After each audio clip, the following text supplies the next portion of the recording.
I don't exist yet, basically, right? So that, but the thing is that if I make a beer with, so look at it this way. So if somebody small, right, makes a beer with somebody huge, like MKE or Lakefront, right? Now there's going to be a demand for that smaller guy. Right. That can't be fulfilled. Right. So it's almost detrimental, and I know that sounds kind of like it doesn't make sense from a consumer goods standpoint, but the little guy will never be able to support the demand, and it'll actually hurt in the end. Yeah, because as you said, you'll have such the high demand, and you don't have the capabilities to keep up with it to the point where everybody's going to say, okay, I want this, I want this, I want this, and they're all going to be pissed off because they can't get it because you're like, hey, I can only make, like so many barrels. I can't make, like 100 barrels. I can only make like 20. Right. 20 would be a godsend. The system that we're looking at is 7 barrels, and that's like that's already like going above. Oh, I know. Yeah, but 20 would be like that's. I mean, you have to look at. City Lights is a 30 barrel system, Mike and East Troy have 10, I believe. Yeah. So I would say between 5 and 10 barrels. That's your sweet spot, right? Mm-hmm. For opening, like you look at, and me and Mark had this talk about when he started. He had a 1 barrel, but he was selling out a beer.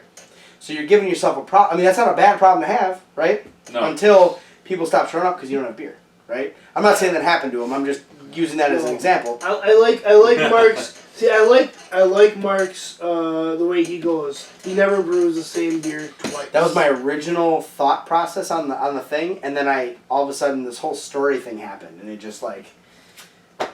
So then I decided to take another route. Yeah. So you guys said something very important earlier, and it was, all of the beers that we've tried so far are completely different beers, right? Mm-hmm. I did that on purpose. I don't make the same type of beer. Right. So, like, Liz Wiz and Red Wizard are the same type of beer out of their base, right? Yeah. And when we do, Madame Quizione is a Saison, and so are Tauvenier's Quest. Madame Quizione is a Mimosa Saison, and Tauvenier's Quest is a Black Saison, right? So they're still different. See, that's one thing we never touched on because you never touched on what this is. Yeah, we forgot to touch on this. Okay, I'm so sorry, guys. I was talking about like the important stuff, the meat and potatoes. We gotta cover that. So this beer, this is Salamander. This is our princess. So she is our strawberry blonde ale. That's fucking good. Yeah. Like it. Yeah, so, she's good. I like her a lot. So, originally this was supposed to be a strawberry cream ale, but what ended up happening when I kept trying to make this right is I got too much of the, like, oatiness from the cream ale, like that flavor, you know what I'm talking about? And I couldn't, and it was overpowering there's a little bit of tartness you get from strawberries that I feel is like important in making something taste like a strawberry unless it's Kool-Aid. Yeah. And we don't want that, right? We're not trying to make strawberry Kool-Aid. No. And we want to make strawberry beer. And the hardest part about making strawberry beer is you have to make it with strawberries. Yeah. And the problem with strawberries is you have a depth of flavors. So when you put them in fermentation, the sugars that make the strawberry and the compounds that taste like strawberry get broken down, right? So in order, you get a little bit of that flavor, but you have to wait till a certain part in fermentation is already done, okay? And you have to also be able to do that without kicking up fermentation again. And you have to also be able to get the aroma. So on this beer is great because you can smell the strawberry, you get to taste the strawberry. It's got the tartness and the sweetness, right? So you get that depth of flavor. And what I did is, so after fermentation happened, I stopped that. So I stopped fermentation. And then I added the strawberries. I had aged it on the strawberries. And then, a little bit after that, I added freeze-dried strawberries. Because when you freeze-dry right, as you said, it explodes. And, so you have... So, but it's all those dried pieces of strawberry. And that's basically, if you're at like a freeze-dried strawberry, it's all the tartness. Mm-hmm. Yeah, so that's where you get the tartness from because all that disappears when it is sitting on it. That's the compound that fades out. So the same type of compound that are in hops that make it bitter. So when you have an IPA and you don't drink it fresh and it fades out, is the same type of compound that makes strawberries acidic. All right. So if you don't supplement that, that's what disappears. And then it turns kind of waxy and chemically. It's kind of weird, but Yeah, it doesn't sound appetizing. it doesn't. But you know how many times I failed And make ended that up work? trying that and Yeah. going like, this isn't supposed to be good, but it's Trial and error. That's all Yeah. you can do. It's been So why the strawberry for her? So have you guys seen Robin Hood? Yeah. Which Yes. one? The like 1983 cartoon version with Yes. the rooster. Yes. So Madame Cluzione is actually like the character design, but if you just plug and play a frog into her, like into the best friend of the princess, Okay. Oh, and then this is the the fox. You know, Okay. she's wearing pink.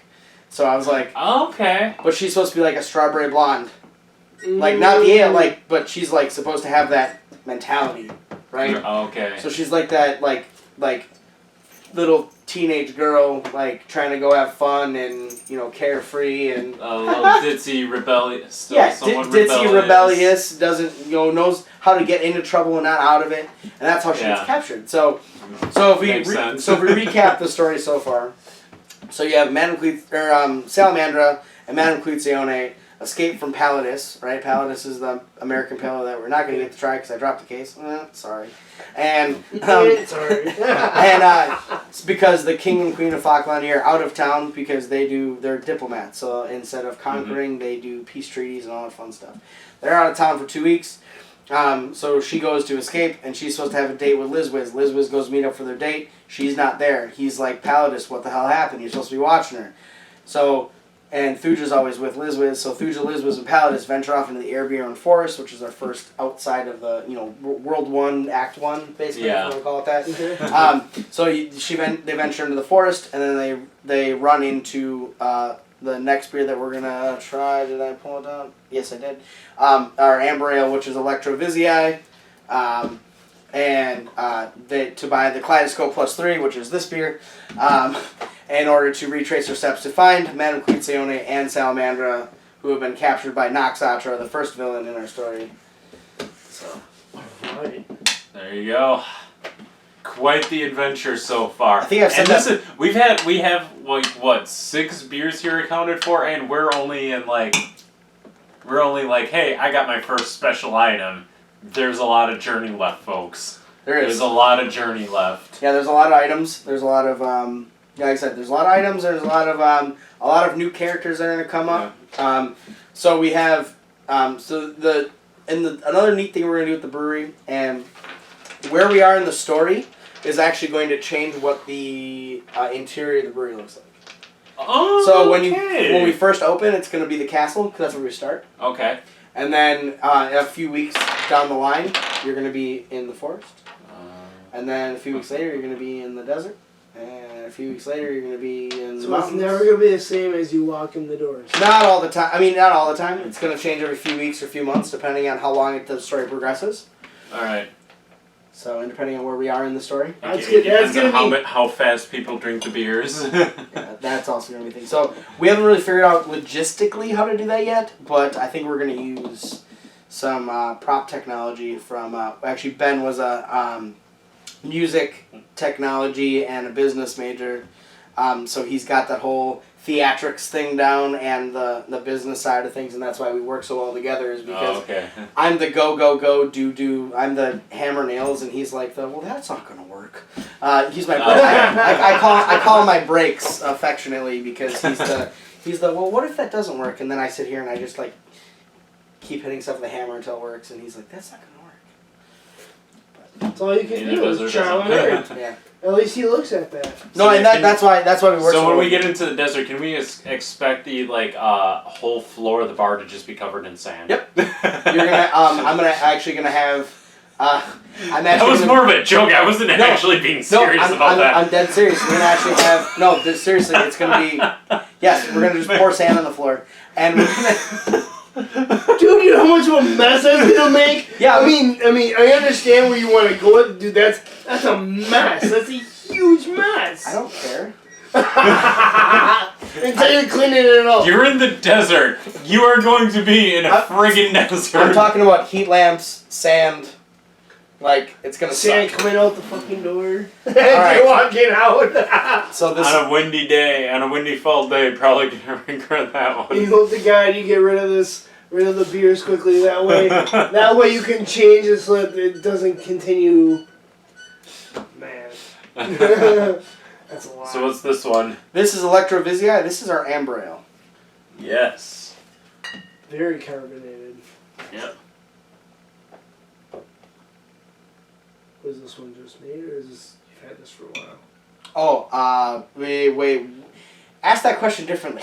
Because that could mean two things. Two different things. Did you just brew this batch? Yeah, 2 months ago? So it's fairly holding. freshly blue. It's holding. Yeah. Yeah, Very you have to well. realize that because, okay, this beer didn't freeze. The other two did. So when a beer gets super cold, the carbonation isn't Yeah. as... Yep. It's a little better. Yeah, so all of our beer are going to be... Pressure, So volume, there's all actually that like stuff. an optimal range for all beers. And we are going to... I don't know how yet. We're going to try it. But we're going to have temperature zones in our cooling... or in our cold storage. So that all of the beers are going to be at their optimal temperature for style. Wow. Science! Yeah! Yeah, I'm all for it. I'm all for science. Science, Damn, huzzah. that's gonna be hard. Huzzah! Exactly, huzzah! So you go to Ren Fair? Same that you're saying, huzzah. No, I you know what's really fun about that? I haven't gone to Ren Fair in probably 10 years. I never get the chance because Sunday is usually my brew day, and I never get down there. And Sunday is my only day where I'm not like doing everything. I'm trying to figure out what the hell it is. I'm like smelling and tasting, and I know it's like I feel like I should know what that is, but and I'm gonna feel so stupid for not knowing. You're not gonna feel stupid for not knowing because there's no adjuncts in this beer. This is what malt can do. I figured it was maybe just malts or something, but it's like I feel like caramel, so much caramel. It's just malt? That's it? That's it. There's nothing else. No caramel, no chocolate, no coffee. Coffee? Nothing. Nothing. All grain. That's different. That's fucking wizardry right there, man. So, this is actually alright. So, fun story about my amber ale, or It's It is. different. it is. And I know I keep saying that matter of fact, like, oh yeah, it is. And I just, to me, because it's when I hear it, so I make an expected result, and then somebody says it, I just go, what? Yeah, like it's different. Like I did the thing. I did the thing. The quest is complete. I So- can just say, I mean, I've never really had just a malt type of beer like this. Yeah. It tastes like so different. Nothing that I'm used to at No, all, and I'm not just at sitting here all. like. It's like I'm like weirded out by it, but it's That's like why a I'm just like, I'm pleasant. sitting It's a here pleasant like- weird. Yeah. It's a pleasant no, weird. I'm yeah. like, and it's like I don't know if I should. Just I don't know malt. if this is That's- something I should like, but I like this. I'm just gonna keep drinking. Yeah, this is good. This is Yeah. very good. So, this is surprisingly good. the first beer I ever made was an amber ale. Like the first homebrew kit I ever made was an amber ale. And because the first beer that I tasted that I liked that wasn't a Miller product was an amber ale, right? All right. And so I was like, okay, so this is good. And my dad's the reason why I started brewing, because he wanted to spend more time with me. And he kept trying to get me to, if you can, you just help me out one time, I think you'll like it. If you help me out, he tried for years, right? Because he got it for Christmas, he got a homebrew kit. And All right. he made the beer, and he said, I can make better beer than this. So it piqued his interest, and he got an actual, set, right? Was it Mr. Brew? He started with a Mr. Brew and then Yeah. used it one time and said this sucked. And so something similar happened to me. So the first time we made beer together, we made an amber ale, and I drank it, and I went, I can make a better beer than this.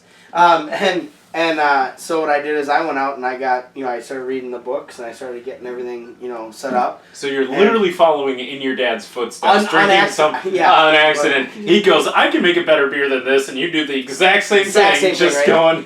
So It's like I'm a dad. Oh God. yeah, so What have I become? so I made this beer, and then I made it again, and then I changed something, and I made it again, and I changed more things. I've made this beer close to 100 times in the last 4 years. Christ. Right? and this is the batch. This is the batch where I drank it and I said, I'm done.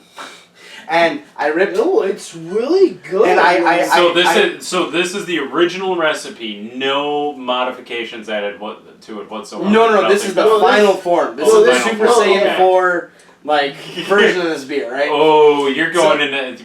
I'm gonna stop talking to you right now. So I'm just saying, right? So So I basically I messed this beer up a lot. You name it. I've altered the malt bill. I've changed the yeast. I've changed the hops. I've went back and forth, and it all started because.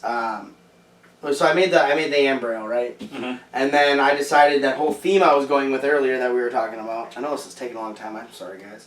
No, it's fine. Okay, but one of the original themes I was going to go with was: have you guys ever seen the Prestige?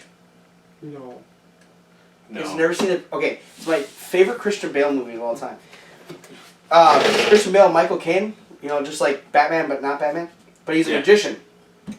And he is trying to basically become the best magician in the world. Okay. But he ends up cloning himself with Tesla's technology and makes a bunch of shit happen. It's crazy. So Michael, I think I need to watch this now. You do. It's insane. But it was actually the first movie I ever bought on Blu-ray. Alright. Yeah, weird. I didn't mean to. It's just that. Then that's how I found it. But so in the movie, he talks about there's 3 parts of a magic trick, right? So you have the pledge, which is you show the audience an ordinary thing, right? Right. This is an ordinary dice, right? And then the turn is when you take that ordinary item and you make it extraordinary. And then the prestige is when you take that extraordinary thing and bring it back, right? Yeah. Right? So this was actually the turn. The pledge is Pallidus, right? This is the turn. And then Nox Atra is the prestige. So all 3 of these beers have the exact same grains and hops and yeast, but in different amounts to make a different type of beer. So you have a pale ale, an amber ale, and a Belgian black ale with different... Fantastic. That is magical. Wow. Yeah, right? So that was the original concept of the beer, but this is what I evolved past that because in order to get what I was looking for in an amber ale, I had to break the chain of the other 2. Because I couldn't get any darker on this one, and I couldn't keep this beer light enough to be what I wanted here. So I had to evolve past what I was trying to accomplish. So that's how this beer happened. So I kept making it over and over again until I was looking for something that was kind of dry and has that toffee chocolate. Mm-hmm. My favorite thing I've heard about this beer was the coffee Tootsie Roll. And I was like, huh. Okay. Yeah, So, I don't know. Yeah. I don't know about that. Huh. I that somebody said that to me and I was like, okay. Yeah, Oh, it's don't. It's, I don't know how to describe it. It's definitely like heavy toffee in my opinion. Like Yeah. heavy toffee. Somebody said coffee Tootsie Roll and I was like, okay. Some caramel too. Yeah. But that's all the malt bill. And it's really cool because this is one of the... Wait, let me think. I'd say 70% of my beers have fruit or a spice or some adjunct in them. This is the other 30% where it's just, right Heights come out. Yeah. So. Know all about that. It's good beer. So Alright, lovely. so this is Kaleidoscope, +3. Get it? +3. Yep. Triple IPA. It's a triple IPA not because it's 86 IBUs and 9% alcohol. Maybe. But it's not 86 IBUs because of how bitter it is. It's because of the process that I use. So I use 6 different hop varieties at 6 different times in the boil, 6 different times during the primary fermentation, and 6 different times during secondary. God, that's a lot of hops additions. Wait. I can't open a beer. Wait, I had it backwards. My bad, guys. See, I've been drinking today too, guys. That's alright. So yeah, this is what Electrovizii sells to Liz Wiz when they encounter him in the forest. Oh my god. That is a very, very dark gold IPA color. Yep. Smell it, yeah. Holy crap! Right off the nose, just an assault of like floral, citrus. I want one of every one like, to take home, just you know. Like, But she's gonna love it. man. Except for the triple, I'll be buying myself. Yeah, this doesn't pull. The aroma is not pulling any punches.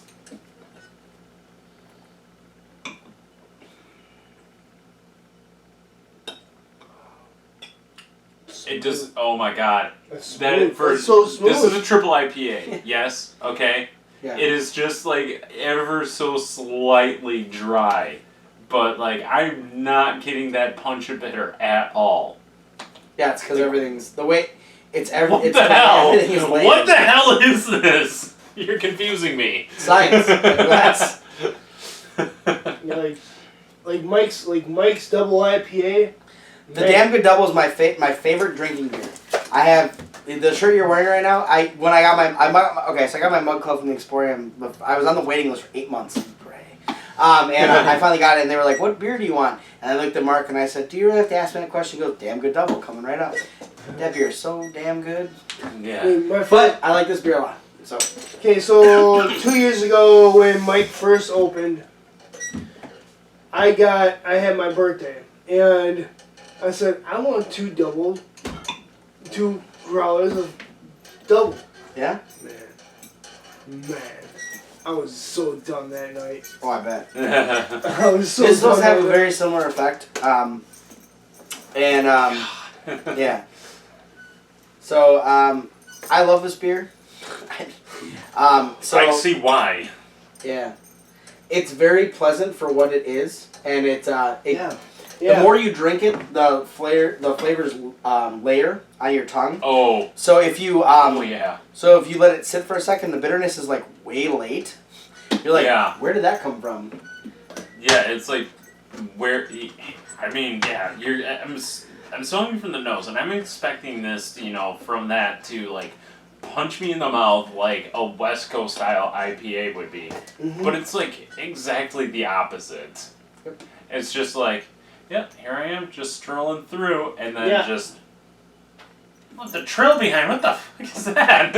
It's way late. The bitterness is way late on this one, and that's by design. And again, this is another beer where I've made it 20, 30 times, and I've experimented with the hop timing. Definitely, man. You have to realize that it took IPA fans need to have this. Yeah. It took what? So it took a lot of experimentation with, and I broke it into one barrel. So I broke it into 1 barrel batches. I made 10 gallon batches. So I made a 10 gallon batch, and I put it into 1 gallon fermenters, and I did the hopping differently in all of them, and I narrowed it down by, I divided it into thirds, and then I went down to the final 3, and I did a whole taste panel. This is the one that won. And it's because I went, there's 6 different times during the boil that I added a very specific variety of hops. The internet wants to know what they are, I'll tell you. But I won't tell you when. No, I was about to say what kind of hops that's are the part these? that's part of the secret there. It's not when, it's what. The what's not the secret, it's the when. Yeah. Actually, fun fact. So we have Vic Secret, Citra, Super Galena, Magnum, Horizon, and Cashmere. Oh damn. Ooh. So yeah, if you it's very bubblegum, floral, pine, citrus, and it's all of that at one time. It's I love this beer because it is so.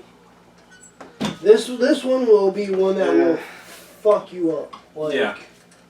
Like, man. Okay, yeah. If you don't like beer and you're just an IPA head, Friggin' donate to the Kickstarter so you can get your hands on this. Seriously, friggin' Yes. do it. Yes.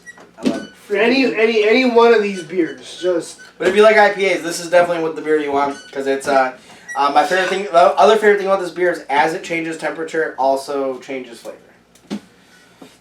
Hold it in your hand. Hold it in your hand for like 3 minutes. Take a sip. It'll be a completely different beer. I mean, I can't help to like just drink it now as it is. I know it's really good. Pry it out of my hands. Pry it out of my goddamn cold hands, whatever. Yeah. I've been drinking. I'm sorry. we all have. I wasn't looking at the time. I was looking at the recipe. Like, wait, what did I do that? Sorry. Man. So while we let that warm up, I'm gonna run upstairs real quick and grab our next, our last 4, right? Because we did, Yeah, 4 more. Holy shit! Sorry. Alright.